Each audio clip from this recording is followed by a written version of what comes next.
Halo sahabat disabilitas Indonesia dimanapun Anda berada. Perkenalkan nama saya Intan Lorencia Suda. Saya adalah seorang tunanetra low vision dari Palu, Sulawesi Tengah. Saya lahir tepat 25 tahun yang lalu, yaitu pada 23 Februari 1996. Saya hidup dari keluarga yang sederhana, mama dan papa saya petani dan tukang kayu, dan kami hidup bahagia dengan segala kesederhanaan kami. Saya bersaudara ada 2 orang, satu kakak saya perempuan satu-satunya namanya Mutiara Maestika Suda. Dia juga adalah seorang tunanetra dan dia tunanetra total. Saya akan menceritakan pengalaman hidup saya dan bagaimana sebelum dan sesudah saya menjadi disabilitas. Saya mengalami kebutaan itu pada umur 3 bulan ya, waktu masih bayi. Saya kena penyakit panas tinggi waktu itu dan dokter tidak ada sama sekali. Jadi yang ada waktu itu hanya mantri desa dan saya lambat ditangani sehingga waktu itu katanya saya sempat tidak sadarkan diri kurang lebih sampai 4 jam dan orang tua pikir saya sudah tidak bisa diselamatkan. Tetapi puji Tuhan saya bisa selamat dan ada yang aneh dengan mata saya. Kata mama saya waktu itu mata saya berputar-putar ke atas, ke bawah seperti itu. Dan kemudian kakak saya juga mengalami hal yang sama. Kakak saya Mutiara juga seperti itu. Dan akhirnya kakak saya karena salah tetes obat mata sehingga kakak saya jadi buta total. Nah singkat cerita, kami dibesarkan bersama-sama dengan orang tua dan juga kakak laki-laki kami yang memang dari kecil sama-sama dengan mama papa saya. Namanya Mikael Roni. Kakak saya inilah yang menjadi mata untuk saya dan kakak saya waktu kami masih kecil. Karena orang tua kami bekerja, mama di ladang, papa di hutan, ambil sensor kayu. Dan setelah saya melewati masa kecil, saya bermain sama dengan anak-anak pada umumnya. Kemudian saya masuk sekolah dasar, saya sekolah dasar SD, SMP, SMA, saya menamatkannya di sekolah umum, sekolah reguler, bukan sekolah luar biasa. Kenapa demikian? Karena Bapak saya itu bukan menolak bahwa saya disabilitas, tetapi papa saya mau kasih kesempatan. Karena saya masih punya sisa penglihatan sedikit, papa saya mau saya berjuang dan tidak manja dengan apa yang saya alami sekarang ini karena kami dari keluarga yang tidak mampu. Berdasarkan hal itulah saya berhasil menamatkan pendidikan saya sampai sekarang. Saya tamat dari SMA umum dan sekarang sedang menempuh pendidikan di Universitas Terbuka semester 5, jurusan Ilmu Komunikasi. Teman-teman SDI sempat di dalam hati saya ini tidak menerima diri karena saya merasa bahwa orang cacat itu di kampung hanya diremehkan ya. Kami hanya dianggap orang yang diberi belas kasihan dan sebagainya. Tetapi pencapaian di dalam hidup saya itu terjadi saat saya mulai berkarir, mulai coba-coba untuk bernyanyi, mulai belajar. Saya menyanyi otodidak. Saya tidak kursus karena tidak ada uang ya saat itu. Jadi saya nyanyi teriak-teriak aja gitu sesuka hati saya ya. Karena kebetulan rumah kita juga kan tidak terlalu ramai, jadi kalau berteriak bebas. Nah singkat cerita, saya melakukan kegiatan-kegiatan di sekolah. Waktu di SMP dan SMA saya jadi OSIS, saya jadi pengurus OSIS, saya juga ikut di dalam kegiatan-kegiatan seperti pecinta alam, saya ikut. Saya tidak mau membatasi diri. Waktu itu saya sempat angkuh meskipun saya sering dibully dan saya tidak senang ya akan hal itu. Saya terima bulian orang-orang, saya masukkan di dalam hati. Waktu itu saya merasa saya mampu, saya mampu, saya mampu, saya mampu. Padahal nyatanya saya tidak semaksimal itu. Nah, belajar dari itu, saya mulai mencoba untuk, ya sudahlah, saya tidak akan pernah bisa seperti mereka manjat gunung, naik gunung, segala macam. Saya mengembangkan Saya fokus ke akademik dan juga ke talenta saya yang Tuhan kasih. Seolah-olah saya ditampar oleh Tuhan dengan menyadarkan bahwa saya ini terbatas.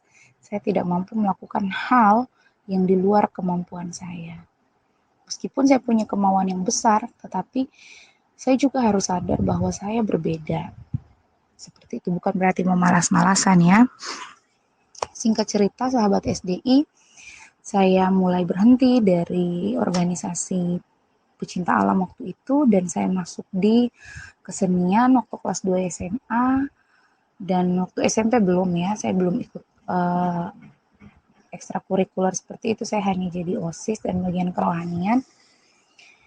Saya mulai menekuni dan saya bersyukur sama Tuhan karena Tuhan mengajarkan saya bahwa tidak ada sehelai rambut saya yang jatuh tanpa kehendak Tuhan.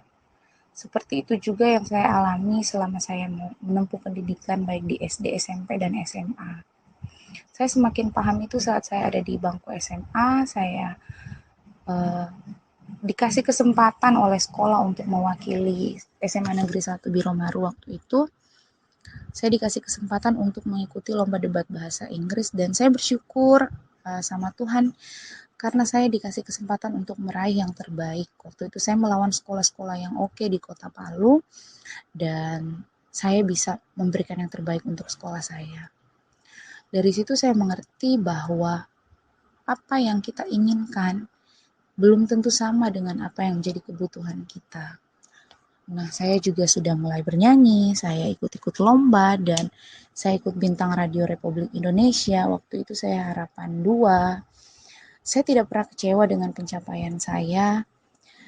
Meskipun waktu kecil dulu saya iri kalau misalnya teman-teman panjat pohon, segala macam hal yang tidak bisa saya lakukan. Tetapi saat saya sudah semakin dewasa, saya sadar bahwa belum tentu apa yang saya lakukan itu teman-teman di luar sana mampu melakukannya. Seperti itu. Nah, setelah itu saya ikut seleksi Pesta Paduan Suara Gerejawi dan saya menjadi juara 1. Saya mewakili tingkat kabupaten, tingkat kecamatan dulu, tingkat kabupaten, kemudian tingkat provinsi dan tingkat nasional. Saya bersyukur kepada Tuhan Yang Maha Kuasa karena saya dikasih medali emas, dikasih kepercayaan untuk meraih medali emas. Dan sejak dari situ teman-teman saya yang dulu membuli, meremehkan, menganggap enteng seorang Intan yang tunanetra low vision ini, mereka mulai mengerti bahwa mungkin kelincahan itu tidak menjadi milik saya, tetapi apa yang saya punya mungkin mereka nggak punya. Di usia seperti itu saya sudah bolak-balik naik pesawat, seperti itu saya sudah bolak-balik ketemu dengan Gubernur Sulawesi Tengah, bahkan ketemu dengan Menteri Agama waktu itu. Dan itu yang saya syukuri. Sekolah saya benar-benar boleh dibilang dibanggakan saat itu atas nama saya. Dan tidak sampai di situ, setelah tamat SMA, saya memutuskan untuk ikut kakak saya yang sudah terlebih dahulu ada di Jakarta. Kakak saya juga meskipun dia tunanetra total, tetapi dia sangat mandiri. Dia bahkan menjadi role model untuk saya. Kalau kakak saya yang tunanetra total itu bisa, kenapa saya tidak? Singkat cerita, pada 11 November 2015 saya berangkat ke Jakarta. Saya bekerja di salah satu yayasan disabilitas di Jakarta Timur dan kakak saya adalah warga binaan sosialnya. Dan sampai sekarang saya memutuskan untuk kerja sambil kuliah. Jadi saya part-time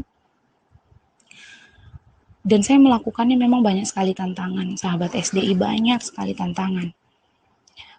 Kendala saya harus membayar kuliah sendiri, saya harus menanggung kebutuhan pribadi saya harus tetap mendukung orang tua saya di kampung, menopang mereka meskipun hanya sedikit sekali, tetapi harus ada sebagai ucapan syukur kita.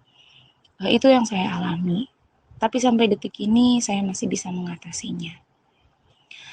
Dan singkat cerita, sekarang saya berada di semester 5 jurusan Ilmu Komunikasi di Universitas Terbuka Jakarta.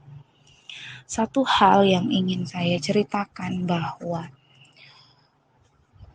terlahir menjadi tunanetra itu bukan pilihan. Tidak ada orang yang mau lahir sebagai seorang disabilitas. Tetapi apakah kita berhasil menjadi tunanetra yang kuat, menjadi disabilitas yang mampu berkarya, itu baru namanya pilihan kita. Kalau kita merendahkan diri kita sendiri, kita pasti akan menjadi pajangan keluarga di rumah. Tetapi kalau kita mampu menghargai diri kita sendiri, kita mampu mencintai kekurangan kita mampu menerima diri kita mampu menerima tamparan orang lain melalui sindiran, melalui iri hati, melalui ocehan, kita mampu menerima semua itu, saya percaya kita pasti menjadi disabilitas yang hebat hati. Mungkin ini saja yang bisa saya cerita pengalaman hidup saya menjalani hidup sebagai seorang disabilitas netra low vision. Saya bersyukur Tuhan kasih kesempatan saya untuk hidup sebagai seorang tunanetra.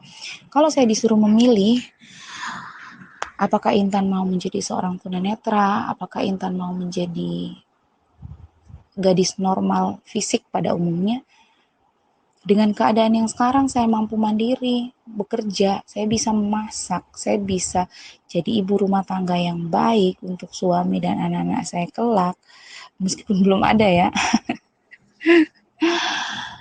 Saya percaya dengan keadaan tunanetra saya seperti ini, saya mampu dan saya memilih tetap menjadi seorang tunanetra. Karena apa?